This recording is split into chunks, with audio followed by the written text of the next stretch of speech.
In this video, I'm going to demonstrate how to install tile in a walk-in shower. This is essentially a 3-foot by 4-foot wide shower, and as you can see, it has a curb that is tiled as well. So this is going to be a complete process showing you from start to finish of how to go about installing the tile and give you some techniques and helpful tips that should help you out with your own project. Okay, so for most tile installations, setting the shower floor first is usually best. And now I usually do this the day before so that the thinset has plenty of time to dry and be able to allow you to work over top of it. Now I do have a much slower paced video on the installation of the shower floor, so make sure you click above or I have the link in the description of the shower floor tile installation. But there's a couple of reasons you want to do it first. Number one, it does make it easier because you don't have to be as accurate with your cuts. But secondly is you want to create a perimeter joint all the way around your shower floor, especially if you're using travertine like this. Any corner in a shower is considered a movement joint and should allow some space for expansion and contraction. So I also have videos on the waterproofing and the plumbing installation, so make sure you check out those links below in the description. But the next step is to just plan your layout. Now this is going to take some time depending on the features that you have in your shower. This bathroom or this shower was fairly simple because all we had was glass shelving and a single border. But you want to pay attention to your tile. Something like this that's 8 by 24s, if it has any type of bow in it, you might want to reevaluate your pattern. We went with a 50% pattern on this because it was a fairly straight tile, but if you have a lot of curvature in your tile, you might want to go with a third pattern, and this will help eliminate any lippage in between the tiles. But I essentially just set my laser at a point that I think should work, and then just mark my tiles up the wall, and then that kind of gives me a decent indication of where my tile layer will lay out. Now obviously you got some spacers, so there are some things that will probably grow a little bit. It won't be 100% accurate, but it should give you enough for what you need to evaluate this type of tile. But I always recommend not going with a full tile at the base, so at least having maybe a 3/4 inch or a 3/4 full tile. You just want to have the ability to scribe cut that first row to meet your tile floor pan, because most of the times the shower floor pan is not 100% level or even, so you want to be able to adjust cut that first row of tile. So here I'm just marking it up the wall. I'm going to determine where my border is, make sure that all fits well, but my main concern here is just making sure I don't have a sliver at the ceiling. And with an 8-inch wide piece, I would say anything that's less than 2 inches wide would probably be considered something that you didn't plan out very well. But as you can see, it had basically about a 5-inch piece at the ceiling. So that's going to be pretty decent size. And then we were basically starting out with a 6-inch piece at the bottom. But then just the layout as far as where your grout joints are vertically, we're able to, since this is a 4-foot shower, able to just start right at the center. And so it really made it for an easy layout for that. And then I like to use a wet saw for a lot of my cuts like this. So like the first row that I'm cutting down, it does make it easier on a 24-inch tile to cut it on a wet saw. And then you can just further scribe cut that with a grinder to meet the curvature of the shower pan. And as you can see here, I have this little Montolit mini Puma tile cutter, really nice for small spaces like this.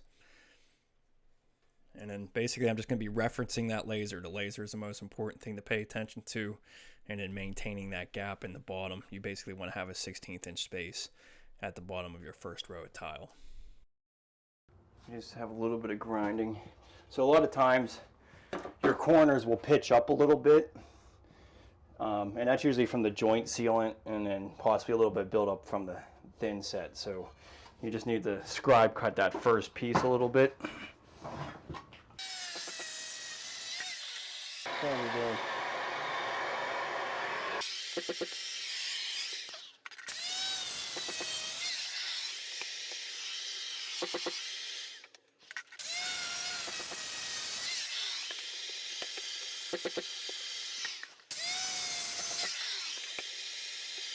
Okay, so what we're going to be using for this, because these are larger tiles, we're going to be using what you call as a Euro trowel. Now this is made by ARDEX, but it's basically a combination between kind of like a 3/8 and 1/2 inch notch trowel and a 1/4 by 3/8 inch notch trowel. So it's kind of in between, but these are made for large format tile, anything over 15 inches.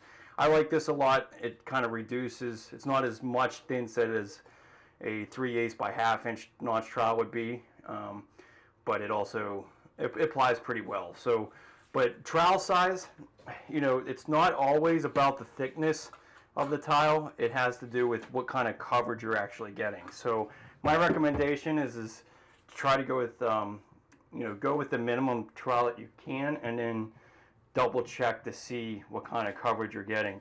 But typically, larger tile are going to require something like a 1/4 by, or a 3/8 inch notch trowel, 1/4 by 3/8, or a 3/8 by 1/2 inch. And this is kind of the combination of those two. So that's why I like the Your trowel a lot. So first thing is you always want to use the flat side of the trowel when you're troweling.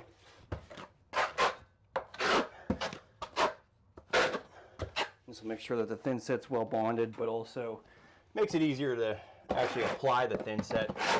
Kind of glides over. And I would recommend, if you're not tiling all the time, just to do enough thin set for 2 rows, because you don't want this, you don't want to be troweling this and letting this sit for too long. I would say 20 minutes, and then you have to set your tile. If not, you're gonna have to scrape it off and reapply, because you don't want all the trowel ridges getting skinning over, which means that the thin set's not going to bond very well to the actual tile. So you want to use directional troweling, so having all these ridges in the same direction. And what that does is, when you set the tile, you kind of move it back and forth a little bit, it collapses these ridges and then gives a really good bond to that tile. If you kind of just did swirl patterns, it's not going to collapse and you're going to end up with voids. So that's why you always want to do the directional troweling.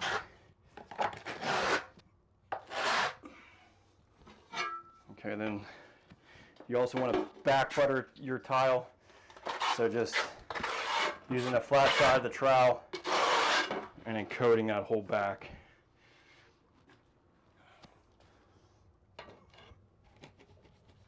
So you just kind of collapse them. And you know, I'm going to check this first tile to see how that looks. Okay, so just pull this first tile and take a look at it. So looking at the back of this, that's pretty much 90. I got a little bit of missing thin set here because I don't have any in that corner. But what you're looking for is 95% coverage in a shower. So I would consider this 95%, probably the 5% missing here on the edges, which I can clean up. But if you still see your ridge lines, like your real ones, this one's just kind of suctioned out. But if you still see ridge lines, that means you're not getting enough coverage. And I always do like my thin set. So the water ratio, this is the ARDEX X5. I go 6.5 quarts. It's between 6 and 7 quarts. I kind of stay in the middle for the bigger tile. But if you're doing subway tile or something smaller, you might want to go with a wetter ratio just to make sure that you're going to get that good coverage. So let me just get a little bit on that one corner.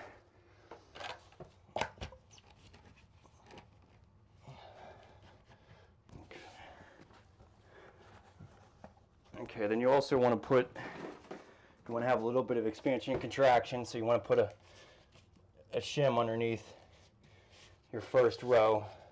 I like using these horseshoe shims a lot. I think they're really nice and easy to use, much better than those rubber spacers. But you know, the main reason you want to have this joint is for the expansion and contraction, but also if you caulk or have any type of grout, you want to have something that's actually going to catch into that corner. And then I'm going to be using T-lock leveling system. So these are 16th inch clips.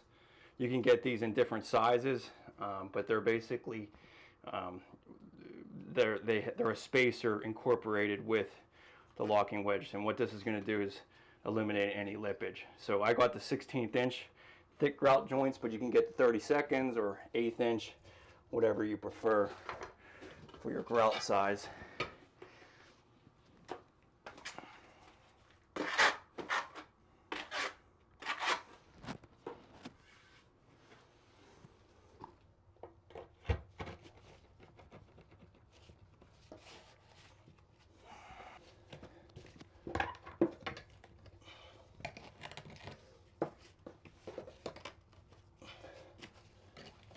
Okay, then you also want to make sure you have a little gap in your corner too.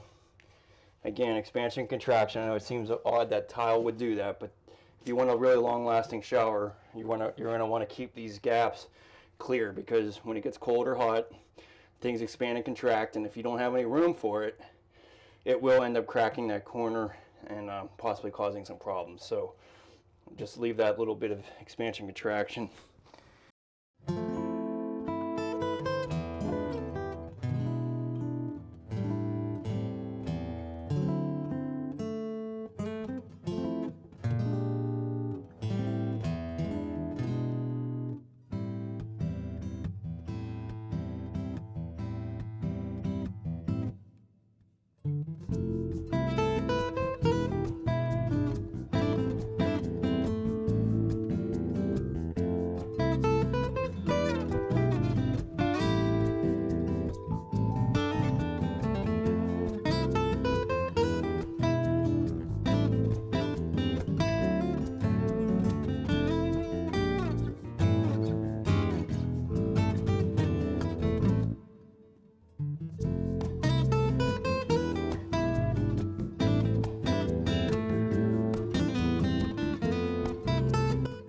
We'll be putting a glass shelf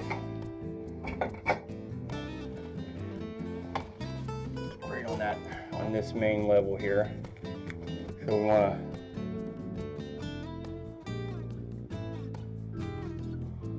to basically notch out that little area there.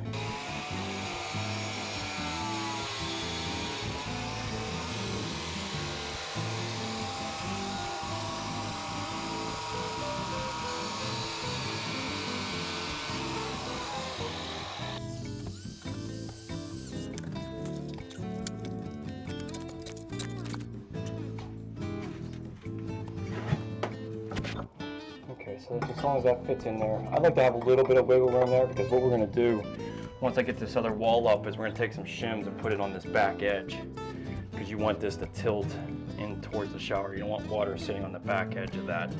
So yeah, give yourself a little bit of room, but we'll just clear this out for now. But actually, I'm going to temporarily keep that in there so I can get an accurate measurement. This is another thing where it is nice for weedy. I can just take the little blade here and just hold it in. Like again, if you don't go all the way through the waterproofing, you're okay, but I could also just touch this up with some weedy sealant too. But that'll just hold that temporarily while I figure out what I need here.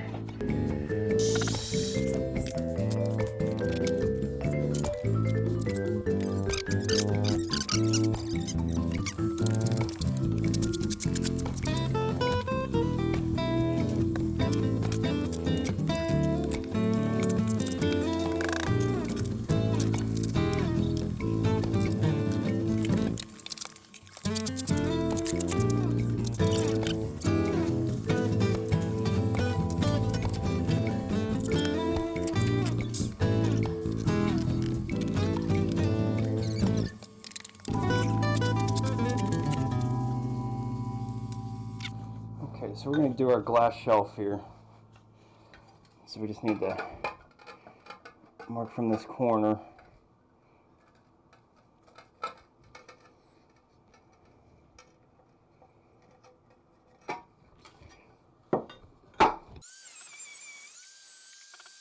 We want is just a little bit of wiggle room in here so that we can be able to pitch this shelf. So that's going to work out well. So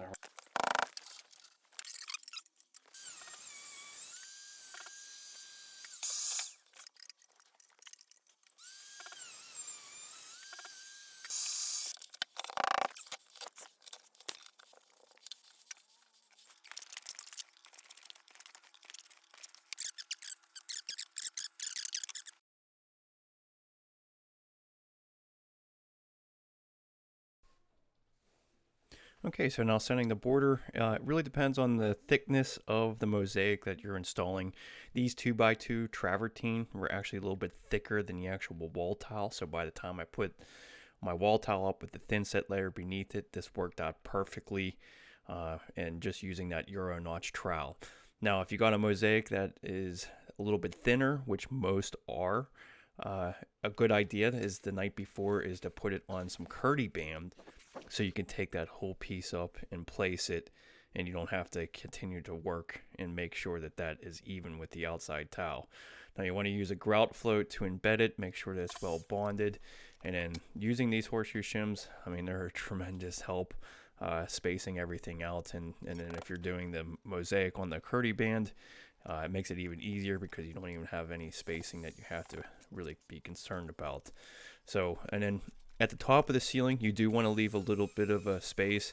I usually leave about a 1/16 inch space, and that's primarily just so when I use a siliconized latex, it has something to actually bond into, and then it's going to be a long-lasting joint for that movement joint.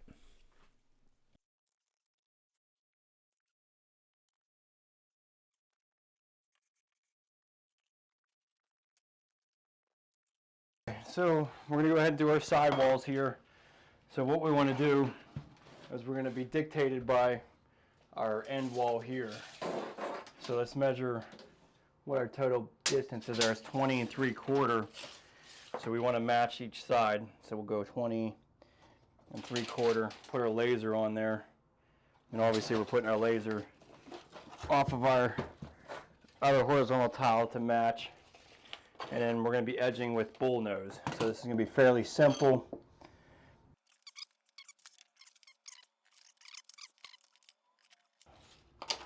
So we would end up with a 7.5 inch piece, so not much different than our back wall here. So I'm going to cut a bunch of those, and I'm going to start my way up this, making sure it's level, and then just cut all the additional pieces in the corner, because I don't really care if the corner's unlevel in any way, not a big deal, but you want this to be perfectly level, because this is where your door is going to go and everything's going to be looked at on this edge here.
So you want to put a shim underneath this glass to raise this up so that, well, let me get it level.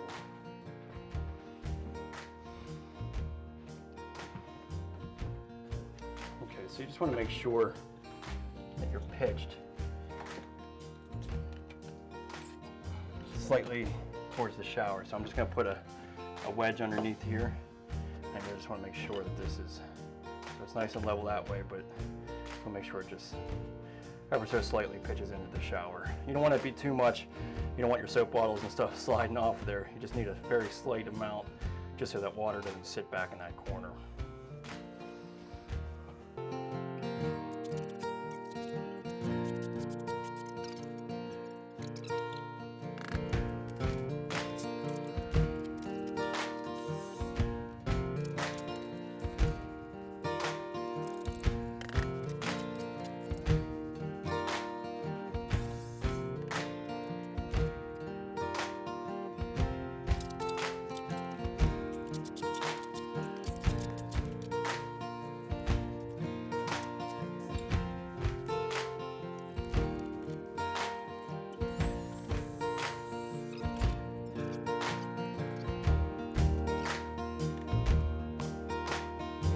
thinset underneath of this glass, pushing it up underneath. So it's kind of a messy way to do it, but basically I want to hold that glass up. So I'm going to put the shim in here and just use some of this thinset to kind of just support that glass, because you're going to be siliconing the glass and you're not going to be just grouting it. So, but at least having a little bit of thinset underneath of there will support it. And then again, just making sure, maybe I should buy a new one of these.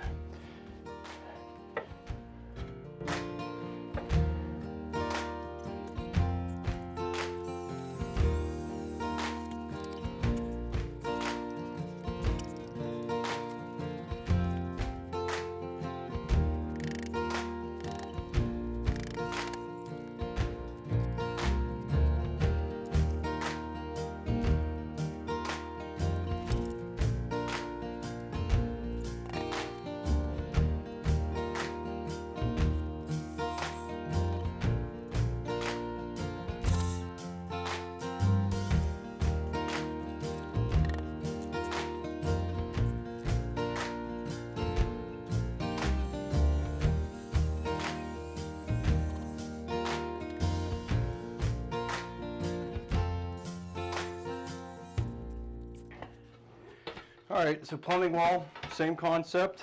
We're just going straight out to our edge now. We don't have to worry about a level line. We're just going to go straight out to our corner bead here. So that'll kind of make it easier in that respect.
Okay, so once you mark your center points of where your valve is, what I like to do, and this is the way I like to do it, is to use a Montolet STL blade, which kind of, essentially just kind of grinds your way through the tile.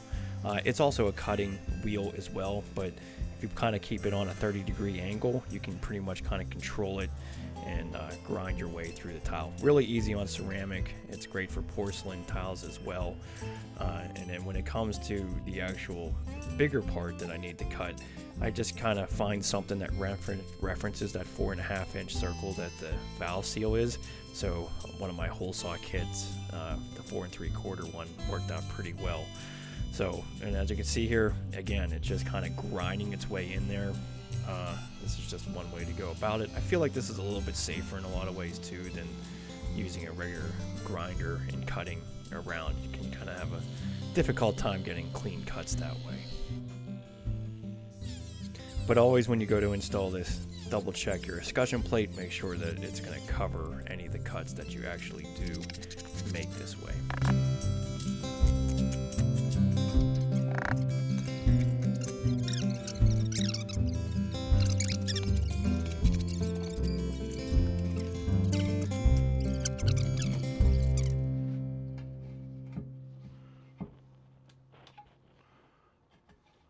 So this guy is basically right about center. So I would just mark where the center is, because you're really going to need like a 2.5-inch hole saw for most of this. It's really hard to make a grinder work with this. It's so small. So yeah, about a 2.5-inch hole is usually pretty good for the diverter. Okay, in order to cut this, so here's a 2 1/4, it's actually 2 1/4 inch. But what I recommend is to first cut a hole in the scrap piece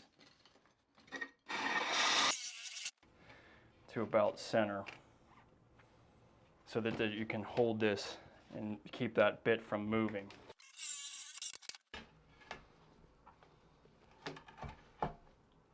Yeah. So as long as that valve trim on there, that should be fine. Maybe just go a little bit, just make an adjustment cut.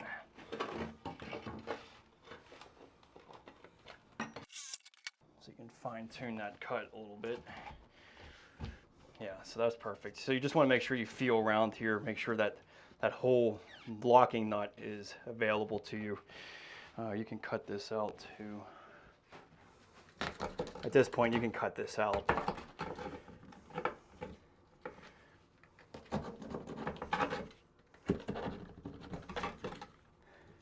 But you just basically want to have enough room around this locking nut to be able to do. But you want to make this fairly tight because those excussion plates don't really cover a whole lot. So I'd say at the most about a 1/2 inch. So we're probably at our max distance here, but it's important to be able to grab this locking nut and take it out.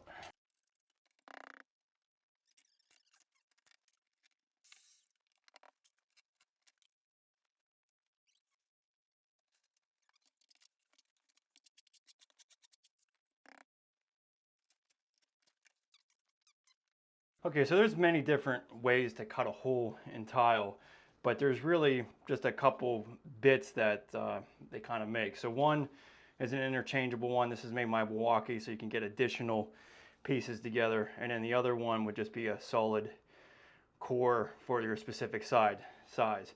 So around those ports, I use 1 1/4 inch. You can also use the 1 inch bit as well. These are definitely a little bit cheaper, probably 25 bucks. This is probably about 50 bucks. The first thing you want to do is just get a pilot hole. Doesn't even have to be all the way through.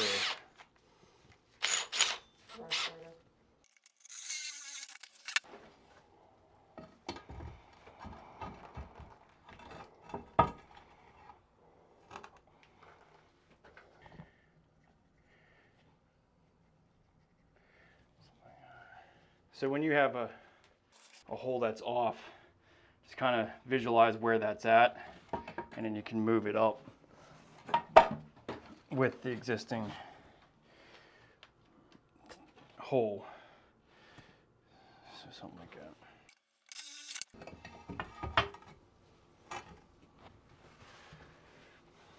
Okay, so then we'll just cut this guy out.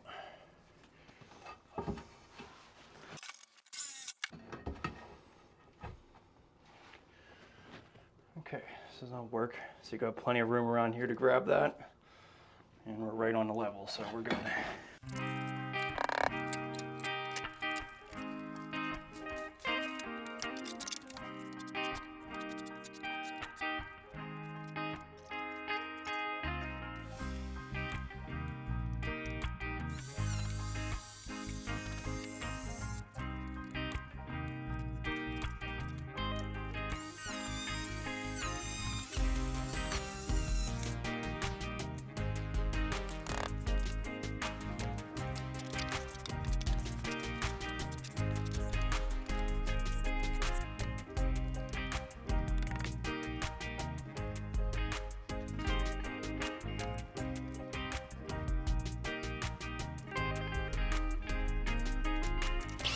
On this guy, it's usually best again, just cut a piece of scrap first. Okay, then just kind of eye it up for the center.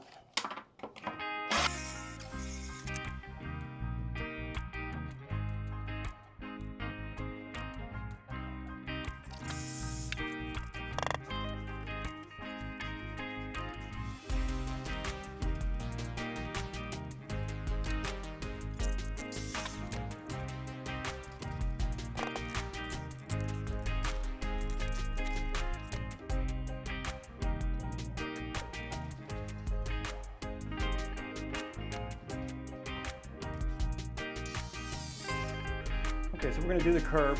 This is usually what happens to a weedy curb.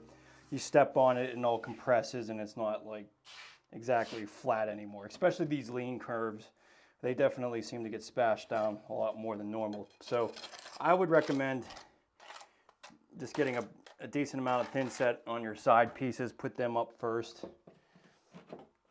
before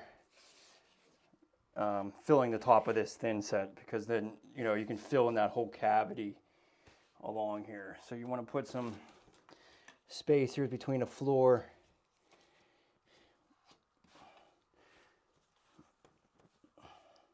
definitely put spacers there, and then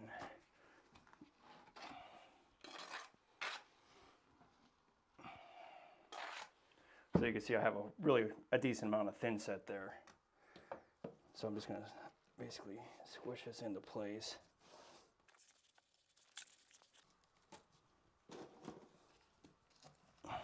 Okay, so to make sure this outside leading edge is level. So put a level under. That looks pretty good.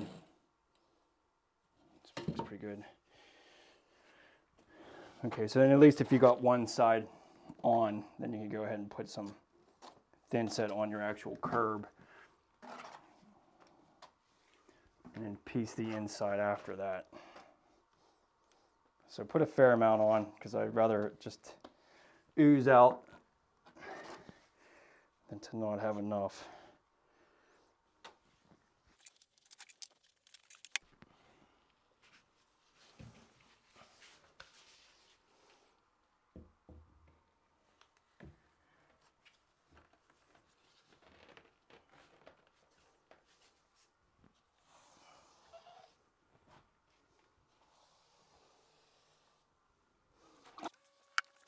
And just try to keep this even. So go like 3/4 of an inch of an overhang. Yeah, I'll make it 1/2 inch actually. Okay, so then you want this pitching in, but you don't want it to be too extreme. This is pretty extreme. So I'm gonna hold this up a little bit. I just want it, basically the bubble to be in like halfway on the span, but you definitely want to make this in. So got some small pieces for the inside. Just see if that's at the right height. Yeah, it should work. So then the same thing here. I'm really putting a generous amount of thinset on here.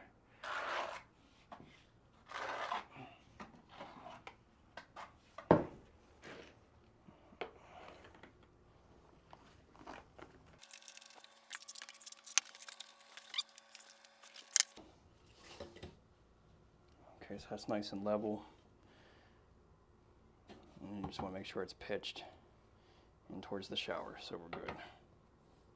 This works. All right, cool. So I hope this demonstration has helped you out and has given you a few tips to be able to incorporate into your own bathroom. Be sure to check out the links below. I have a lot more content on this bathroom, including the waterproofing, the shower faucet installation, and basically everything it took to actually do this bathroom. So be sure to check that out. Please give me a like. That really helps out this algorithm, gets the video out to more people. Subscribe if you haven't. Hit that notification bell, because I always do have live streams and other things going on this channel. So thanks so much, and I'll see you in the next one.